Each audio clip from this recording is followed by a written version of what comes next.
ça veut dire que kon yéen ak seen i alliés seen i diggante dafa neexatu ci ñenn ñi bokk. non xam nga allié ci boppam mënut a am sax parce que ku ñëw dugg ci gouvernement da ngay adossé wu da ngay aligné wu à une ligne de conduite à une direction moo tax ma ne bu ñuy wax allié mënuñu wax sax allié en tant que tel parce que ku amit itamit sa vision spécifique wala sa vision bopp obligatoirement da ngay ñëw soumettre à la ligne directrice et à la conduite aussi qui a été déclinée au sommet par son excellence le président de la République te ñun nag ligne directrice boobu noonu c'est la conduite du changement. Oui, la conduite du changement de façon très positive. ñun ci la ñu nekk boobu ba léegi et puis booy xool 1960 ba léegi ba 2024 dañoo nekkoon ci mbiu coombaalo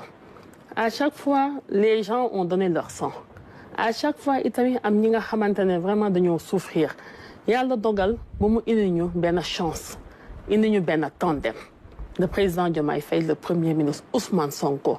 ñun ñëpp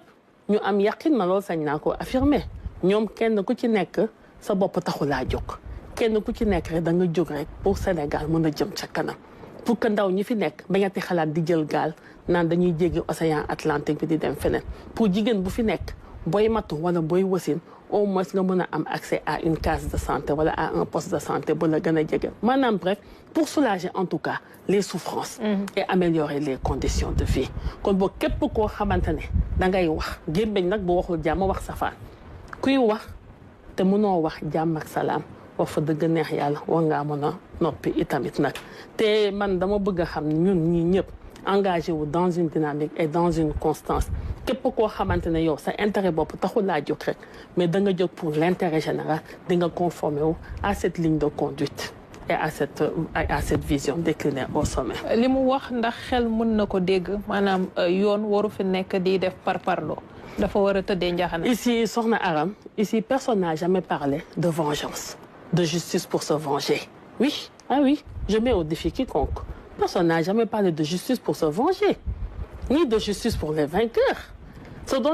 dont il est question,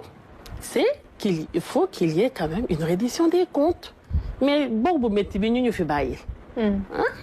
ñu nekk ci phase de redressement.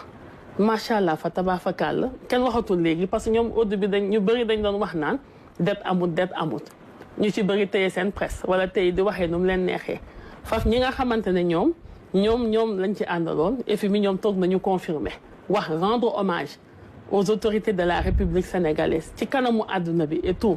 léegi maintenant que le président de la République est accompagné en cela par le premier ministre chef du gouvernement Ousmane Sonko pour procéder au redressement de ce pays afin d'impulser quand même les choses et de pouvoir quand même faire une accélération parce qu'il faut le dire on est en retard sur beaucoup de choses maa ngi wax fii sànq affaire au maillage du territoire en infrastructure sportive de proximité loolu waroon nañu ko dépassé bu yàgg Sénégal kañ la gi di organiser Coupe d'Afrique des Nations de football depuis 1992 yeneen dëkk yëpp di organiser lu tax mënuñu ko organiser parce qu'il y a un déficit criant en infrastructure sportive quand même de qualité et tout ça là ak c'est loolu secteur sport bi kese la secteur boo jël yéen ñi ñëpp xam nga ko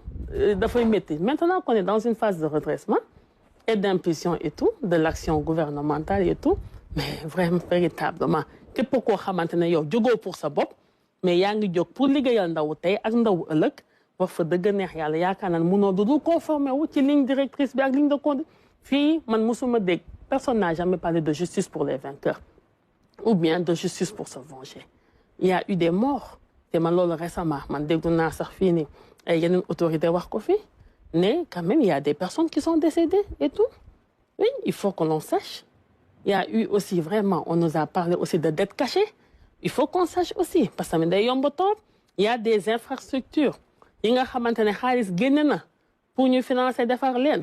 même bu xaalis bi yëpp génn am na xaalis bu génn te dara pare wut et tout mais loolu yëpp dañoo war a xam pour lan la et tout man vraiment yaakaar naa ne que li nga koy waxee ci incha allah Sénégal bi moom day defaru par force dafay defaru par force dafay jàkk ba abadan incha allahu rabbi parce que yàlla jox nañu chance may nañu wërsëg ñu am benn tandem et puis il faut le dire ce que le PASTEF a réussi benn parti politique mosu ko fi réussir fii nii au Sénégal loolu man maa ko wax voilà